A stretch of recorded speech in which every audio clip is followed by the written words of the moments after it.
Hello, this is Karthikan and welcome back to my channel Karthikan game. Guys, അപ്പോൾ നമ്മൾ നോക്കാൻ പോകുന്നത് വെച്ച് കഴിഞ്ഞാൽ OnePlus Nord 5 പറ്റിയാണ് ഗൈസ്. അപ്പോൾ OnePlus Nord 5 Nord 5 CEയും ഇന്നലെ ഇറങ്ങിയിട്ടുണ്ടായിരുന്നു. അപ്പം ജൂലൈ 8 റിലീസ്. അപ്പം അതിന്റെ സ്പെസിഫിക്കേഷൻ അതിന്റെ ഒപ്പീനിയൻ നമ്മൾ നോക്കാൻ പോകുന്നത്. അപ്പോൾ നേരെ നമുക്ക് വീഡിയോയിലേക്ക് കിടക്കാം ഗൈസ്. അപ്പോൾ നമ്മൾ ആദ്യം നോക്കുകയാണെങ്കിൽ ബിൽഡ് ആൻഡ് ഡിസൈൻ ആണ്.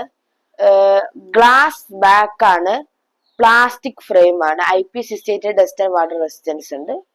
ഓക്കെ, IP65 ഉള്ളു. അപ്പോൾ നിങ്ങൾ വെള്ളത്തിൽ മുക്കൊന്നും ചെയ്യരുത് directly. Low pressure water, just ഇങ്ങനെ സ്പ്ലാഷ് അങ്ങനത്തെ, അല്ലാണ്ട് ഫുള്ളായിട്ട് ഡസ്റ്റ് ഉണ്ട്. ഓക്കെ, ഡസ്റ്റ് ഡൈറ്റ് ആണ്, അല്ലാണ്ട് വെള്ളത്തിൽ ഫുള്ളായിട്ട് മുക്കി വെക്കുക. എല്ലാത്തിനും അങ്ങനെ മുക്കി കഴിഞ്ഞാൽ കമ്പനിക്കാരടുത്ത് പോയി പറഞ്ഞാൽ അവരൊന്നും ചെയ്യാൻ പോകുന്നില്ല.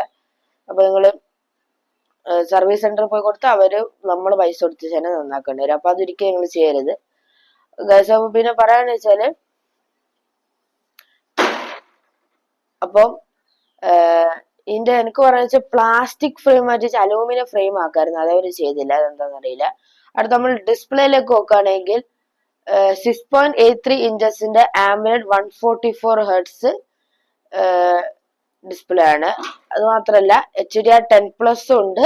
800 nits ആണ് typical brightness, 1400 nits brightness mode, 1800 nits peak brightness. അപ്പൊ ഈ പീക്ക് ബ്രൈറ്റ്നസ് ജസ്റ്റ് ഒന്നുമില്ല. നമ്മൾ ഡയറക്റ്റ് പീക്ക് ബ്രൈറ്റ്നസ് വെച്ച് കഴിഞ്ഞാൽ നമ്മൾ HDR കണ്ടന്റ് ആണെങ്കിൽ ചില പോർഷൻസിൽ മാത്രം വരുന്ന പീക്ക് ബ്രൈറ്റ്നസ് ആണ്. മറ്റേ ഹൈ ബ്രൈറ്റ്നസ് മോഡ് എന്ന് വെച്ചാൽ HBM എന്ന് പറഞ്ഞാൽ നമ്മൾ സൺഡ് ഡയറക്റ്റ് ഒക്കെ അടിയിൽ നിൽക്കുമ്പോൾ. പിന്നെ ടിപ്പിക്കൽ ബ്രൈറ്റ്നസ് വെച്ചാൽ നമ്മൾ റൂം ലൈറ്റിംഗ് നിൽക്കുമ്പോഴാണ് ടിപ്പിക്കൽ ബ്രൈറ്റ്നസ് എന്ന് പറയാം. ഇതാണ് സംഭവം. പിന്നെ നോക്കുകയാണെങ്കിൽ കോണിംഗ് ഗൊറില്ല ഗ്ലാസിന്റെ 7 അതിന്റെ പ്രൊട്ടക്ഷൻ ആണ് ഇതിന് വന്നിരിക്കുന്നത്. അപ്പോൾ ഡിസ്പ്ലേ പ്രൊട്ടക്ഷൻ, സ്ക്രാച്ച് ഒക്കെ റെസിസ്റ്റ് ചെയ്യും. എന്നാലും നിങ്ങൾ സ്ക്രീൻ ഗാർഡും കേസൊക്കെ വിട്ട് ഉപയോഗിക്കുക, അത്രയും എനിക്ക് പറയുള്ളൂ. പിന്നെ 3840 Hz PWM ഡിമ്മിങ് ഉണ്ട്. സംഭവിച്ച് നമ്മൾ രാത്രി ഇങ്ങനെ ലൈറ്റ് ഓഫ് ചെയ്ത് AMOLED ഡിസ്പ്ലേ യൂസ് ചെയ്യുമ്പോൾ ഒരു ഫ്ലിക്കറിങ് വരും. അത് കുറയ്ക്കാൻ വേണ്ടിയിട്ടാണ് ഈ PWM ഡിമ്മിങ് കൊടുത്തിരിക്കുന്നത് 3840 Hz ഗൈസ്. അപ്പൊ അടുത്ത നമ്മള് ചിപ്സെറ്റിലെ പ്രോസസറിലേക്ക് എടുക്കുകയാണെങ്കിൽ Qualcomm Snapdragon 8s Gen 3 ആണ്.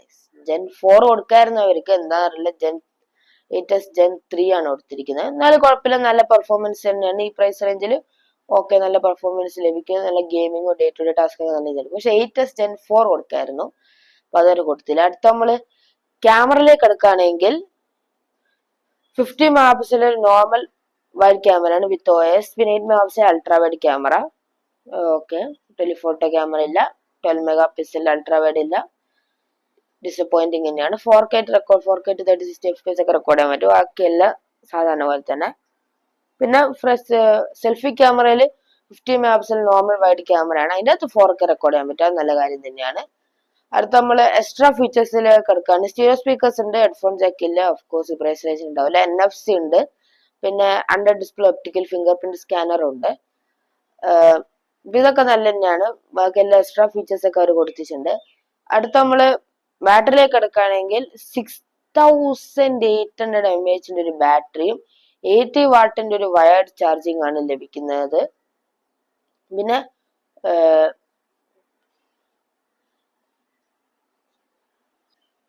അവർ പറയുന്നതെന്ന് വെച്ച് കഴിഞ്ഞാല് 54 മിനിറ്റ്സ് 100% ആവും. 100% 54 മിനിറ്റ്സ്, അതവരെ ഇതാണ് ഒരു സ്റ്റേറ്റ്മെന്റ് ആണ്. പിന്നെ അടുത്ത 5 വാട്ട് റിവേഴ്സ് വയർഡ് ചാർജിങ് ഉണ്ട്. പിന്നെ ഇതിന്റെ വയർലെസ് ചാർജിങ് ഉണ്ട്. That was bad. ഈ പ്രൈസ് റേഞ്ച് കൊടുക്കായിരുന്നു വയർലെസ് ചാർജിങ്.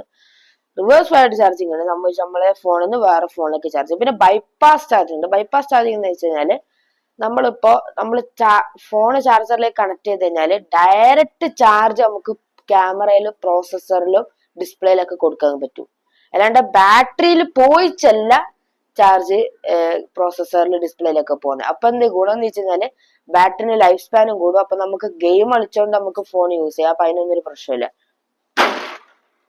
ഗസ്. അപ്പൊ ഇതിന്റെ പ്രൈസിംഗിലേക്ക് എടുക്കണം. എല്ലാവരും എക്സൈറ്റഡ് ആകും പ്രൈസ്. അപ്പൊ നേരെ പ്രൈസിംഗിലേക്ക് എടുക്കാം.